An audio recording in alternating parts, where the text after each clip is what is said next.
So in this video, we're looking at what the examiner is listening for. So what and how will they evaluate your English? So the IELTS speaking test takes place in a room with one examiner, live, one-on-one. They will ask you the questions and the same person evaluates your language. They will only evaluate the language you produce. They cannot guess what you mean. So never think, oh, they know what I mean.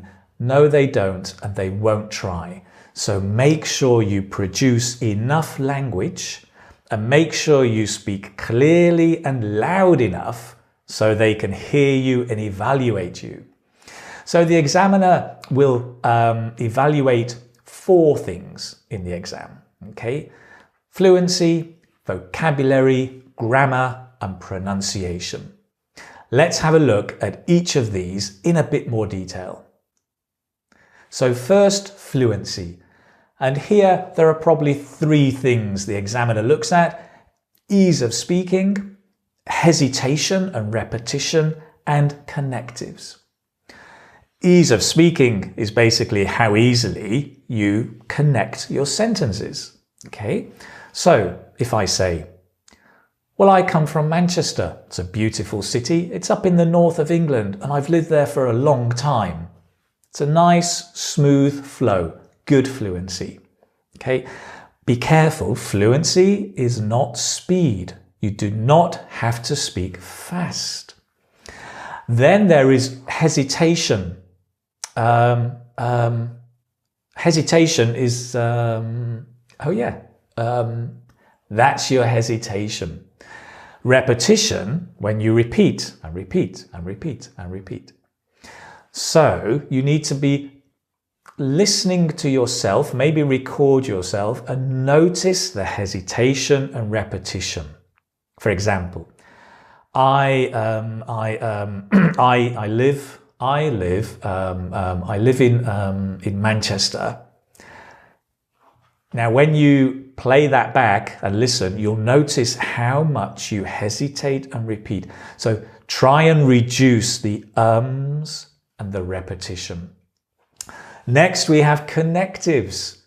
Basically, the words that connect your sentences. So, for example, and, but, then, also, to, however, so.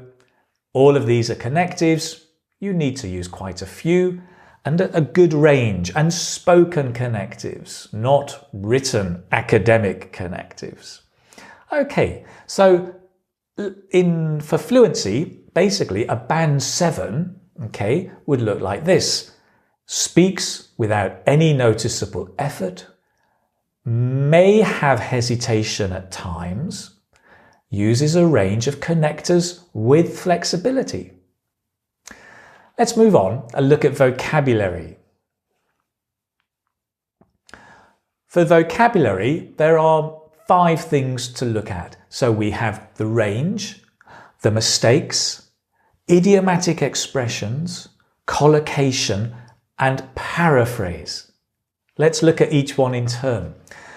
So the range is the range of vocabulary. Do you use a short range? So for example, air pollution is bad for the air. Or do you have a wide range of words? Air pollution is detrimental to the environment. So that range is important. Secondly, mistakes. Sometimes we confuse the verb for the adjective or the adjective for the noun, right? So be careful of mistakes like air pollutes is badly for air. Okay, be careful with the mistakes. Thirdly, we have idiomatic expressions, and these are really important. They will include idioms, sayings, phrasal verbs. So brush up on your idiomatic expressions. Don't throw in the towel and you will sail through the exam with flying colours. It's good to use them. Maybe not too many, but use some. Next, we have collocation. You need to be aware of collocation. Do we say do a shower, make a shower, have a shower, get a shower, become a shower? Oh yeah, have a shower. It's the words that go together. You need a good awareness of collocation.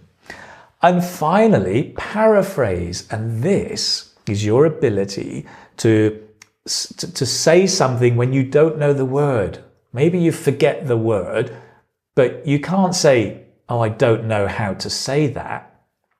You have to find a way to express your idea.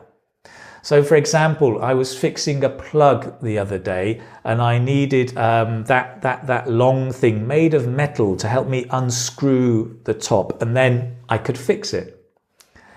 That long thing made of metal to unscrew the top. Okay, I forgot it's a screwdriver, but I can paraphrase. And a key part of a Band 7 is you can paraphrase effectively. So let's look then at what we need for a Band 7. Uses vocabulary flexibly to discuss a variety of topics. Uses less common and idiomatic vocabulary.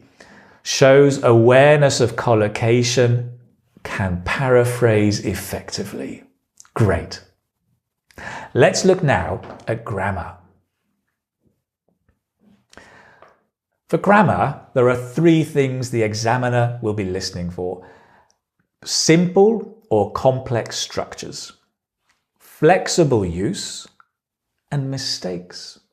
So what do we mean by simple? Well, basically, a simple structure is one clause and one tense. For example, I live in London. It's a beautiful city. I like it very much. One clause, one tense. Complex, though, is normally more than one clause, maybe two or three, and more than one tense, and different tenses. So, for example, I'm living in London, which is a beautiful city. Relative clause, two clauses. I'm living in London, which is a beautiful city, and I have been living here for 2 years. More complex sentences, okay? Three clauses, different tenses. That is complex. So the ability to use clauses and tenses flexibly and with few mistakes. So a Band 7 looks like this.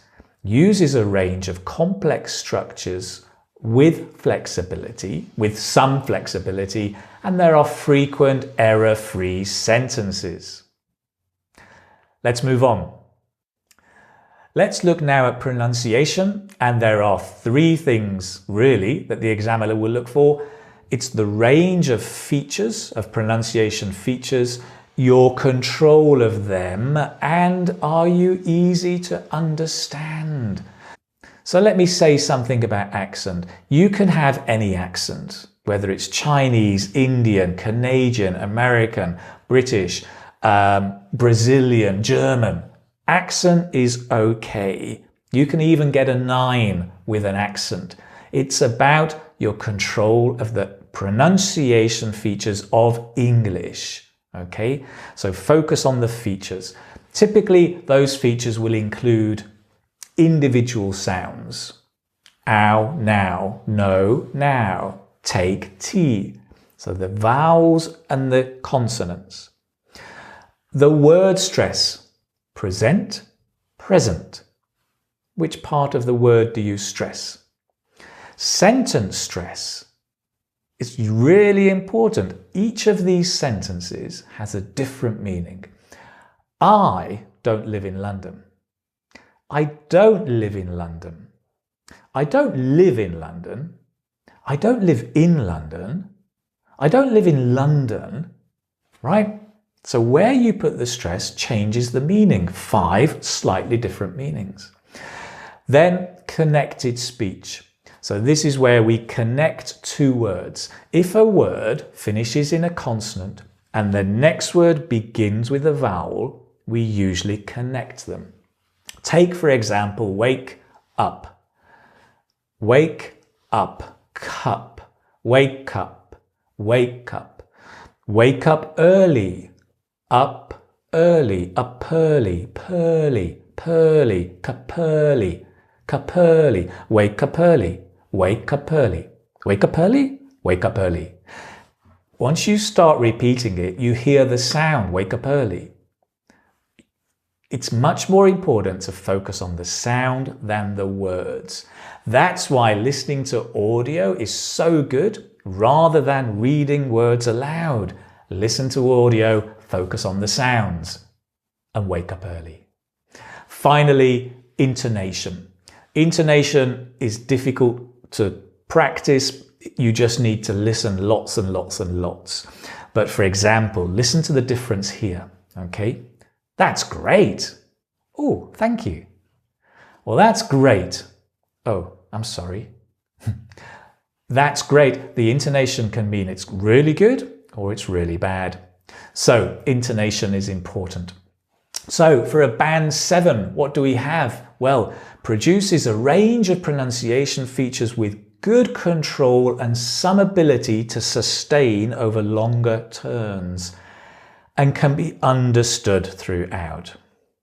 So now you have a clear idea about what is being evaluated, your fluency, vocabulary, grammar and pronunciation, and what you need to focus on to get a band 7.